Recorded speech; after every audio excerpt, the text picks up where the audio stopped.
ஏக்கா இது ஒரு இன்போஸ் ரிக்வஸ்ட். நிறைய பேர் வந்து அது இது சொன்னாங்க. ஸோ எனக்கு ஒரு டவுட் நான் கேட்குறேன். ஆர்ஜே சோப்பு ஆர்ஜேனா செம்ம ஃபேமஸ் இங்கோ வரைக்கும் ஆமாம் ஒரு வாரத்துலேயே வந்து சோப்பு ஆக்கிறீங்க. அப்படி இப்படி சந்தோஷம். இது நான் பாடி ஷேவிங் எதுவும் பண்ணல. ஏக்கா ஊருக்கெல்லாம் சவுக்காரத்தை விற்று சோப்பாக்குறீங்க. நீங்களும் இது உங்கள் ஹஸ்பண்ட் தானே?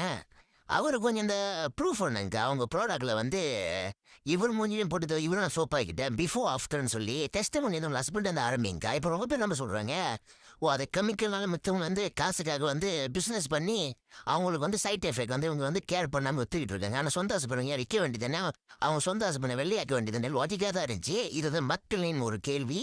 சரி நீங்கள் என்ன பண்ணுங்கக்கா, உண்மையாலுமே உங்கள் ப்ராடக்ட் வந்து எந்த கெமிக்கல் கலக்கல, உங்கள் சொந்த ப்ராடக்ட் நீ சொந்தமாக தான் மேனுஃபேக்சர் பண்ணுறீங்கன்னா என்ன பண்ணுங்கக்கா, அது இது உங்கள் ஹஸ்பண்ட் இந்த ஃபோட்டோ நான் வச்சுருப்பேன், நீங்கள் வந்து ப்ரூஃப் பண்ணுங்கக்கா. உங்கள் மாதிரி அவரும் வந்து ஒரு வெள்ளை குட்டி இப்போ ஒரு கருத்து குட்டியாக இருக்காரு, நல்லா செக்கச்சவன வெள்ளை குட்டியை வந்து இந்த ஒரு சவுக்காரம் போட்டு அவர் வெள்ளையாயிட்ட சொல்லி நீங்கள் ப்ரூஃப் பண்ணுங்கக்கா.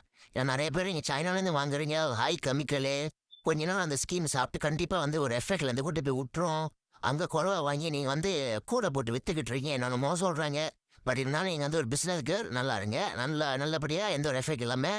ஆனால் எனக்கு உங்களை பார்த்தாலே கொஞ்சம் கவலையாக தான். ஏன் அவங்க ரெண்டு கண்ணை மட்டும் செக்கச்சின்னு சூப்பர் இருக்காது. என்ன மேக்கப்பா இல்லை ஏதாச்சும் அடையலும்மா? ஆனால் சீரியஸ் உலகட பாடி ஷேக் முடியல. எனக்கு உங்களை பார்க்கும் போதில் அப்படி என்னன்னா அழகு இருக்குது.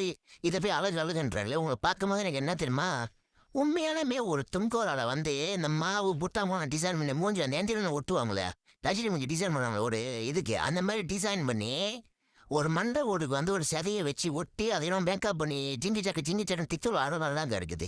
சரி பரவாயில்ல, உங்கள் ப்ராடக்ட் நல்ல ப்ராடக்ட், கெமிக்கல் எதுவுமே நல்ல சூப்பரான தரலாம் செம்பனாக்கா. இதோ கருத்து குட்டியாக இருக்கு உங்கள் புருஷனை வந்து வெள்ளை குட்டியாக இருக்குங்க. நீங்களும் அவள் பாருங்க எவ்வளோ டிஃப்ரெண்டில் இருக்கீங்கண்ணே. உங்கள் ஆர்ஜியோட ப்ராடக்ட் வந்து சரிம்மா உலக அழகி என்னமோ சொல்கிறீங்க. ஓகே தான், ரைட்டு தான். உங்கள் ஹஸ்பண்டும் அழகு தான், எனக்கு இன்னும் கொஞ்சம் அழகு சேருங்களேன். உங்கள் ப்ராடக்ட் வந்து உங்கள் ஹஸ்பண்ட் வந்து ஆரம்பிங்க. கருத்து குட்டிக்கிற உங்கள் அரசு ஹஸ்பண்டை வந்து அப்படி வெள்ளை குட்டியாக ஆக்குங்க. கருப்பு கருட்டே இருக்கும் ஹஸ்பண்ட் வந்து அப்படியே அந்த சுனம் வெள்ளை சுனம் ஒயிட் பண்ணுற மாதிரி ஆக்குங்க. பக்கச்சு கிச்சிக்கிட்டு இருப்பார்ல, அவரும் ஒரு செட் பண்ணிக்கிட்டு இருப்பார்ல. ஓகே பார்க்குறேன். பிஃபோர் ஆஃப்டர் டெஸ்ட் பண்ணி உங்கள் ஹஸ்பண்ட் இது ஆரம்பிங்க உங்கள் ப்ராடக்ட். அவர் எவ்வளோ வெள்ளை அவர் நானும் பார்க்குறேன். நானும் கருப்பு தான், அவர் நான் கருப்பாகவே இருக்கிறேன். பட் இருந்தாலும் உங்கள் கருப்பாக ஹஸ்பண்ட் வந்து உங்கள் ப்ராடக்ட் பற்றி டெருப்பா இப்படி வெள்ளையை அவரை நான் பார்க்கணும்ல. இது பிஃபோர் அடுப்பில் வந்து சாமி மாதிரி இருக்காரு, அப்படி அழகாக்கி அவர் அரவிந்த் சாமி மாதிரி ஆக்குங்க பார்ப்போங்க. ஓகே நான் வெயிட் பண்ணுறேன், நீங்கள் ப்ரூஃப் பண்ணுங்க.